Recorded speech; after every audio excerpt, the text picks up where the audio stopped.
بەڕێ سەرۆکی حکوومەتی کوردستان بەڕێ جێگیری سەرۆکی حکوومەتی کوردستان بابەت ناڕزایی ئێمە وەکو پێشمەرگە دێرینەکان کە لە ڕۆژگارە سەخت و دژوارەکاندا بەرامبەر بە سەختترین و درندەترین دوژمنی گەلی کورد کە ڕژێمی بەحسی فاشز بوو وەستاینەوە و چەخماخەی شۆڕشی نوێمان لێدا و مەشخەڵی ئومێدمان هەڵگیرسان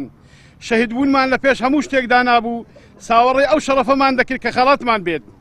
لە پێناو نیشتیمانێکی ئازاد و گەلێکی بەختەوەر و هەزاران هاوسەنگەرمان شەهید بوون و سەدانمان کەم ئەندام بوون و سەدان هاوڕێی هەواڵانمان لە سێدارە دران و خانەوادەکانمان خرانە زیندانەکانەوە بەڵام بەداخەوە دەبینین لە بڕی پاداشت و خەڵات و ڕێزگرتنمان ڕۆژ لە دوای ڕۆژ لەلایەن ئەم دەسەڵاتە کەم تەرخەم و بێباکە دەخرێنە پەراوێز و ساڵانی خەبات و تێکۆشانی پێشمەرگایەتیمان لەبیر دەکرێت بەڵێ لەبیرتان چۆتەوە ئەو دەستکەوتانەی ئێستا ئێوەتیا لە دەسەڵات دەجێڕن بە تێکۆشانی ئێمەی پێشمەرگەی دێرون و خوێنی شەهید و هاوسەنگەر شەهیدەکانمان و هەواڵە ئەندامەکانمان هاتۆتە دی